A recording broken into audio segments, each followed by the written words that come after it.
ধন্যবাদ আজকের ভিডিওতে জয়েন করার জন্য। এই ভিডিওতে আমরা দেখব ফাইল হ্যান্ডলিং। তো ফাইল হ্যান্ডলিং কি? ফাইল হ্যান্ডলিং হচ্ছে পাইথনের মাধ্যমে ফাইল খোলা, পড়া, লেখা অথবা পরিচালনা করার একটি পদ্ধতি। তো ফাইল হ্যান্ডলিং এর কোডে যাওয়ার আগে আমাদের কয়েকটা জিনিস জানা লাগবে, যেমন ইম্পোর্ট ওএস। ইম্পোর্ট ওএসটা কি? ইম্পোর্ট হলো আপনার মডিউল ইম্পোর্ট করার জন্য ব্যবহার করা হয়, আর ওএস হলো একটা মডিউল যা দ্বারা আপনার ফাইল ফোল্ডারে অলরেডি আছে কিনা এটা চেক করার জন্য ব্যবহার করা হয়। এখানে যে কোডটি দেখতে পাচ্ছেন এই কোডটি দ্বারা আপনার ফাইল রিড, রাইট, অ্যাপেন্ড এই সব কিছু করা যাবে।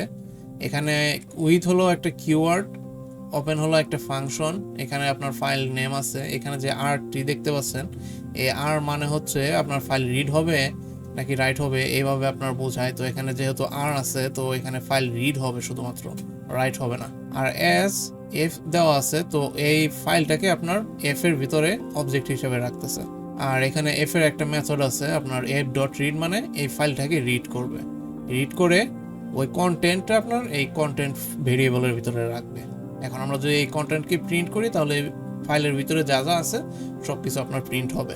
তো চলুন আমরা কোডিং করে দেখি। তো এখানে যে কোডটি দেখতে পাচ্ছেন এই কোডটি আপনার বেসিক্যালি ফাইল হ্যান্ডলিং এর জন্য বানানো হয়েছে।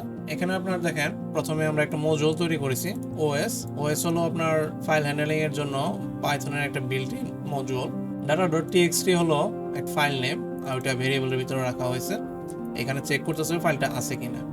তারপর আপনার এখানে ফাইল রিড করবে, তারপরে এক্সিস্টিং ফাইলের মধ্যে রাইট করবে। এটা আমরা একটু পরবর্তীতে দেখি।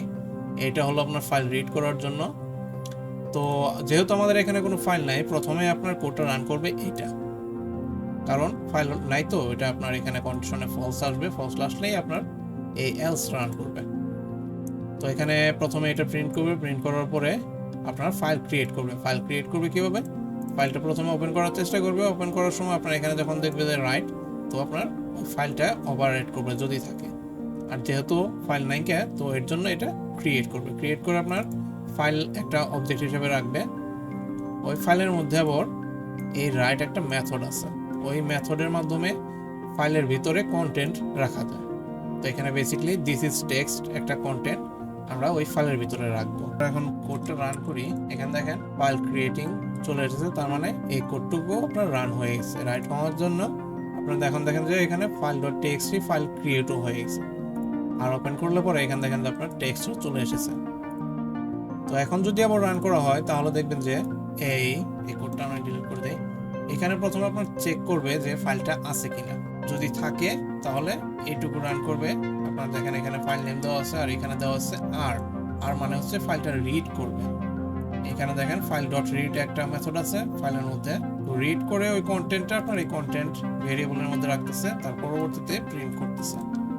এখন যদি কোডটা রান করা হয় তাহলে যে কন্টেন্ট এখানে আছে ওইটা প্রিন্ট করবে। এখানে দেখেন এই যে ফাইল এক্সিস্ট, এই যে দিস ইজ টেস্ট অলরেডি চলে এসেছে। আর এইখানে যে কোডটি দেখতে পাচ্ছেন এই কোডটি হলো আপনার এই এক্সিস্টিং ফাইলের মধ্যে আরো টেক্সট আপনি অ্যাড করতে পারবেন। এখানে দেখেন আপনার ডাব্লিউ আর এর বদলে এ দেওয়া আছে। এ মানে হচ্ছে অ্যাপেন্ড। অ্যাপেন্ড মানে হচ্ছে আপনার ফাইলের মধ্যে নতুন কন্টেন্ট রাখা, মানে অলরেডি যে টেক্সটগুলো আছে ওগুলা আপনার ডিলিট করবে না। এখন যদি আবার রান করি তাহলে নতুন করে নতুন লাইন অ্যাড করবে। এটা অ্যাড করার পরে তারপরে আবার ফাইলটা রিড করবে, রিড করে কন্টেন্টের মধ্যে রাখবে। এখানে দেখেন আপনার ওই দুই টেক্সটটাই আপনার দেখাচ্ছে। এখানেও দেখেন আপনার দুইটা চলে এসেছে। যদি কোডটা আবারও রান করা হয় এখানে দেখেন আপনার তিনটা আসছে, এখানে দেখেন আপনার তিনটা। তো আশা করি এই পর্যন্ত আপনারা বুঝতে পেরেছেন। তো আপনাদের নেক্সট কাজ হবে এই কোড ব্যবহার করে একটা ফাংশন তৈরি করবেন। সেই ফাংশনের আপনার দুইটা প্যারামিটার নেবেন। একটা প্যারামিটার হবে এই ফাইল নেম, আর একটা প্যারামিটার হবে এই টেক্সট। ওই দুইটা ব্যবহার করে আপনি ফাইলের মধ্যে টেক্সট রাখবেন, এবং এই ফাইল যদি না থাকে তাহলে আপনি ফাইলটা ক্রিয়েট করবেন। আশা করি আপনারা ক্রিয়েট করতে পারছেন। তো এটার সলিউশন হলো এইটা। এখানে দেখেন আমি কিন্তু বেসিক্যালি কোডটাকে ডাইরেক্টলি আপনার ফাংশনের ভিতরে নিয়ে গেছি। নেওয়ার পরে এখানে আমি দুইটা প্যারামিটার দিছি, একটা হলো ফাইল হ্যান্ডলিং আর একটা হলো টেক্সট। এই টেক্সটটা আবার এই রাইটের ভিতরে আর এই রাইটের ভিতরে চলে গেছে, আর এখানে ফাংশনটা কল করা হয়েছে। এখন যদি আমি রান করি এখানে দেখেন আপনার নতুনটা অ্যাড হয়ে গেছে। নতুন টেক্সট হলো এই যে এটা। ধন্যবাদ এই পর্যন্ত থাকার জন্য। পরবর্তী ভিডিওতে আমরা দেখব এরর হ্যান্ডলিং অ্যান্ড এক্সেপশন।